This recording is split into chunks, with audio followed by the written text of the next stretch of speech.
محترم سامعین گرامی، دین اسلام اللہ تبارک و تعالیٰ کا پسندیدہ دین ہے اور پوری دنیا پر غالب کرنے کے لیے اللہ تبارک و تعالیٰ نے یہ دین نازل کیا ہے، اور غالب کرنے کا اللہ تبارک و تعالیٰ نے انتظام بھی فرمایا۔ نبی کریم صلی اللہ علیہ وسلم، آپ کے صحابہ کرام، ان کے ذریعے سے، ان کی قربانیوں سے، ان کی محنتوں سے یہ اسلام دنیا میں پھیلا اور ہم تک پہنچا۔ تو اس اسلام کے پھیلنے میں، غالب آنے میں، ہم تک پہنچنے میں بڑے نشیب و فراز آئے ہیں، بڑے حالات نے پلٹے کھائے ہیں۔ ہر وقت کوئی نہ کوئی مسئلہ، کافروں کی سازش، کوئی ان کی نئی سکیم، اسی کا جواب دینے کے لیے، ان کا مقابلہ کرنے کے لیے ہر وقت نبی کریم صلی اللہ علیہ وسلم کو، صحابہ کرام کو کسی نہ کسی طور پر تیار رہنا پڑتا تھا۔ تو آپ کی زندگی کے اہم واقعات میں سے ایک صلح حدیبیہ کا بھی واقعہ ہے، جو 6 ہجری میں پیش آیا۔ 5 ہجری میں غزوہ خندق پیش آیا، جس میں مشرکین کی کمر ٹوٹ گئی، ان کا سارا زور ختم ہو گیا، اور آئندہ کے لیے وہ مدینہ منورہ پر یا مسلمانوں کے خلاف چڑھائی کرنے کے قابل نہ رہے۔ اور اس کے ساتھ ہی 6 ہجری کے شروع میں بنو قریظہ، جو یہودیوں کا بہت بڑا قبیلہ تھا، جنگجو قبیلہ تھا، اس کے ساتھ معرکہ آرائی ہوئی، ان کا خاتمہ ہوا۔ اب ایک طرح سے مسلمانوں کو سکھ کا سانس لینا نصیب ہوا، حالات کچھ نارمل ہونے محسوس ہوئے۔ تو اللہ تبارک و تعالیٰ نے نبی کریم صلی اللہ علیہ وسلم کو خواب میں دکھایا کہ آپ احرام باندھے ہوئے ہیں، مکہ مکرمہ کا سفر کر رہے ہیں، عمرہ کے لیے تشریف لے کر جا رہے ہیں، بیت اللہ کا طواف کر رہے ہیں، صفا مروہ کی سعی کر رہے ہیں، اللہ کے راستے میں قربانیاں کر رہے ہیں، اور اپنے بال کاٹ رہے ہیں۔ تو نبی کریم صلی اللہ علیہ وسلم کا خواب وہ وحی ہوتا تھا، اللہ تبارک و تعالیٰ کی طرف سے ایک حکم ہوتا تھا۔ تو آپ نے اس خواب کے پیش نظر اپنے صحابہ کرام میں اعلان کر دیا کہ اس سال ہم عمرے کے لیے جائیں گے۔ ذوالقعدہ کا مہینہ، مسلمانوں نے تیاری شروع کر دی۔ اگرچہ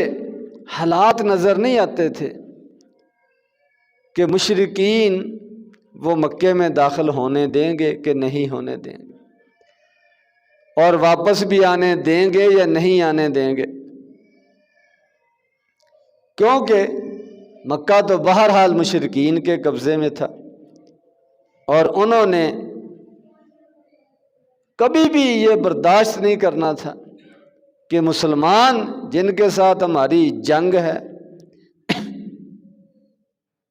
ایک دوسرے کے خلاف جانی دشمن ہیں، وہ ہمارے سامنے اس مکہ مکرمہ میں داخل ہوں، یہ وہ کبھی بھی برداشت نہیں کر سکتے تھے۔ لیکن نبی کریم صلی اللہ علیہ وسلم نے اللہ تبارک و تعالیٰ کا حکم سمجھ کر اس خواب کی تعبیر پورا کرنے کے لیے، اور ویسے بھی آپ کو یہ سمجھ آ رہی تھی کہ مشرکین میں وہ اب زور نہیں رہا، تو آہستہ آہستہ مکہ کی طرف قدم بڑھانا چاہیے۔ اللہ تبارک و تعالیٰ کا توحید کا مرکز، اس کو شرک سے پاک ہونا چاہیے، اور آپ کی ڈیوٹی تھی، ذمہ داری تھی کہ اپنا چھوٹا سا ایک حکومت بنا کر اسی پر گزارا نہیں کرنا کہ چلو اچھے دن گزر رہے ہیں، خیر نہیں، پوری دنیا تک اس اسلام کو، اللہ کے پیغام کو، قرآن کو پہنچانا ہے، اور رکنا نہیں ہے، آرام نہیں کرنا۔ تو نبی کریم صلی اللہ علیہ وسلم عمرہ کی تیاری کرنے لگے۔ نہایت مشکل سفر تھا، اسی لیے جو منافقین تھے، جن کے دلوں میں کھوٹ تھا، بزدلی تھی، یا اندر سے وہ مسلمان ہی نہیں تھے، تو انہوں نے اس سفر میں جانے سے پرہیز کیا۔ انہوں نے کہا یہ تو سیدھی سیدھی موت ہے، پہلے وہ ادھر حملہ کرنے آتے تھے تو چلو کوئی نہ کوئی ہم مقابلہ کر لیتے تھے، اب ہم وہاں جائیں، ان کے علاقے میں جائیں، اور وہ بھی جنگی تیاری کے بغیر جائیں، یہ تو بہت خطرناک کام ہے، بڑا غلط فیصلہ ہے، ہم تو نہیں جائیں گے۔ تو منافقین میں سے کوئی بھی اس سفر میں نہیں گیا۔ تو نبی کریم صلی اللہ علیہ وسلم کے مخلص صحابہ کرام 1400 کے قریب سفر پر روانہ ہو گئے۔ آپ سفر پر جا رہے ہیں تو راستے میں ظاہر بات ہے 400 کلومیٹر سے زیادہ سفر ہے، راستے میں جگہ جگہ دشمن آباد ہیں، مشرک قبیلے آباد ہیں، تو ہر طرف سے حملے کا خطرہ ہے، رکاوٹ کا خطرہ ہے، لیکن اب اللہ کے بھروسے پر چل پڑے ہیں۔ راستے میں ایک دو قبیلوں نے کوشش بھی کی ہے رکاوٹ بننے کی، لیکن آپ بڑی حکمت کے ساتھ، بڑی دانائی کے ساتھ راستوں کو بدل بدل کر وہ مکہ کے قریب پہنچ گئے۔ اب مکے والوں کو بھی خبر ہو چکی تھی کہ مسلمان اس طرح عمرہ کے لیے آ رہے ہیں، بیت اللہ کی زیارت کے لیے آ رہے ہیں، تو انہوں نے آپس میں فیصلہ کر لیا کہ یہ ہو نہیں سکتا کہ وہ ادھر مکے میں داخل ہوں، ہم ان کے ساتھ لڑائی کریں گے، ان کو روکیں گے۔ تو انہوں نے اپنے دستے تیار کیے کہ مکے کے جو راستہ ہے خاص طور پر مدینہ کی طرف سے، وہاں پر کھڑے ہو جائیں، ان کو روکیں، ان کا مقابلہ کریں، ان کو مکے میں داخل نہیں ہونے دیں گے۔ تو نبی کریم صلی اللہ علیہ وسلم کو بھی خبر مل گئی کہ انہوں نے مکے کے باہر مدینے والے راستے میں دستے بٹھائے ہوئے ہیں، جنگجو کھڑے کیے ہوئے ہیں۔ آپ نے پھر وہاں سے رستہ بدلا کہ جہاں تک ہو سکے لڑائی سے وہ پرہیز کیا جائے، کیونکہ ہمارا مقصد لڑائی تو ہے نہیں فی الحال، ہم تو صرف عمرے کی ادائیگی کے لیے آئے ہیں،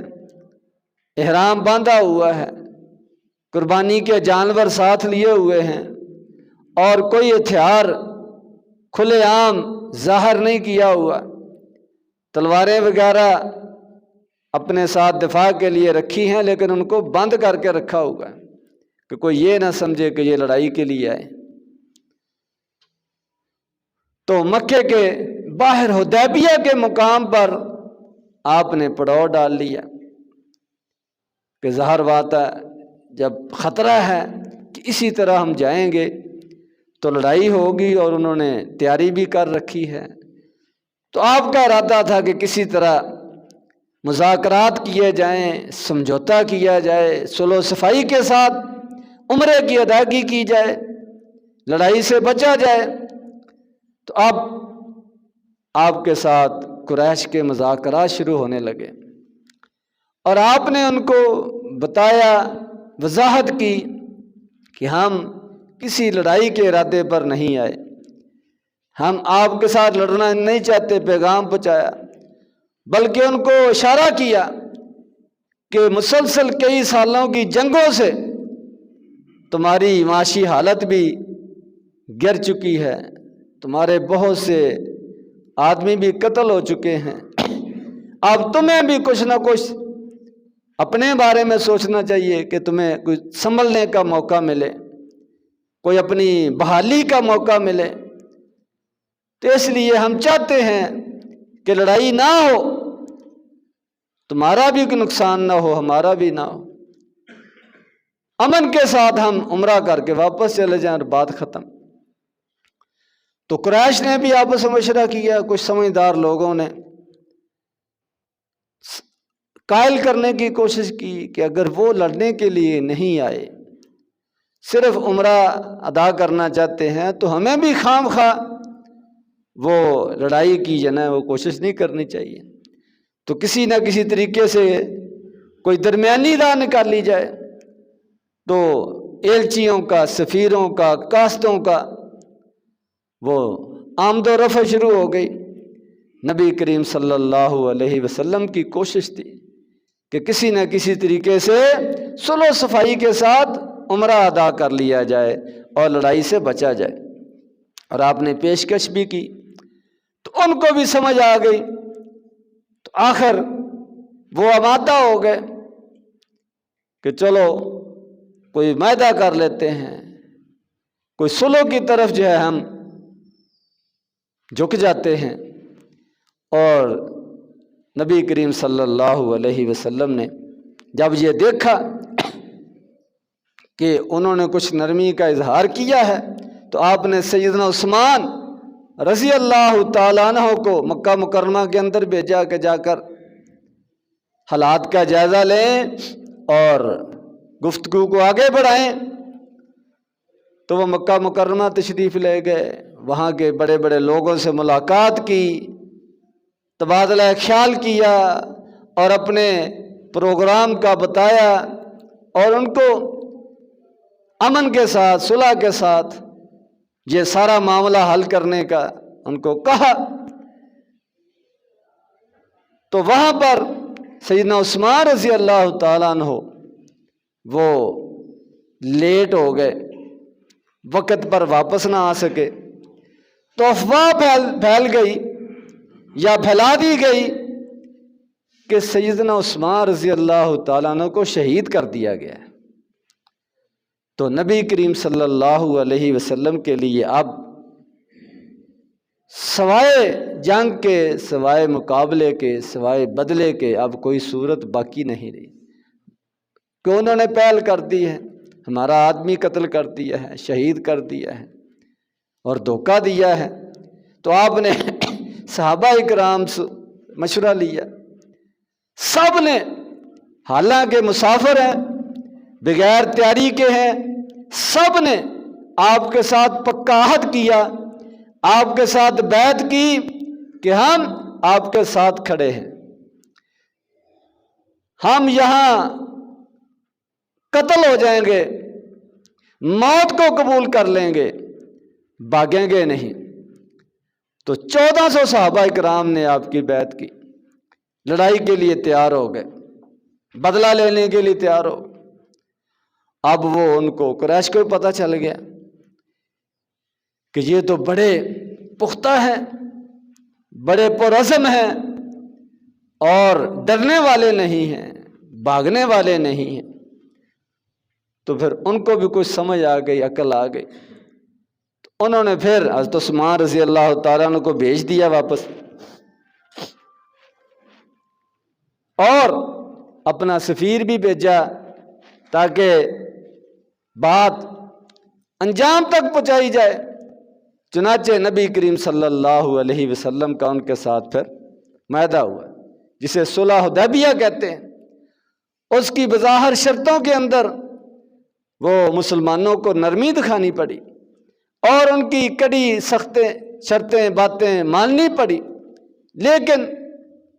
ایک دفعہ نبی کریم صلی اللہ علیہ وسلم نے اس معاملے کو بغیر لڑائی کے حل کر لیا۔ تو جو مختلف باتیں طے ہوئی ان میں سے ایک یہ تھی کہ آپ عمرہ اس دفعہ فی الحال نہیں کریں گے، اس دفعہ آپ کو واپس جانا پڑے گا، اگلے سال آ کر آپ عمرہ کر لیں اور 2-4 دن جو ٹھہرنا ٹھہر لیں۔ آپ نے اس کو قبول کر لیا کہ چلو اگلے سال پر تو مانے، اور انہوں نے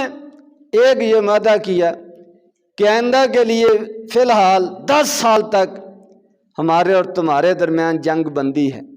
ایک دوسرے پر چڑھائی نہیں کریں گے، حملہ نہیں کریں گے، نہ ہم کریں گے نہ آپ کریں گے۔ اس بات پر بھی اتفاق ہو گیا، اور اس کے بعد ایک یہ بات ان شرطوں کے اندر رکھی گئی کہ اگر ہمارا کوئی آدمی مسلمان ہو کر آپ کے پاس آ جائے تو آپ ہمیں واپس کریں گے، ہمارے حوالے کریں گے، اس کو اپنے پاس پناہ نہیں دیں گے، اور اگر تمہارا کوئی آدمی ہمارے پاس آ جائے تو اس کو واپس نہیں کیا جائے گا۔ تو نبی کریم صلی اللہ علیہ وسلم نے اس شرط کو بھی قبول کر لیا کہ کسی نہ کسی طریقے سے معاملہ حل کیا جائے۔ شرطیں طے ہو گئی، معاہدہ طے ہو گیا، اب لکھا جانے لگا۔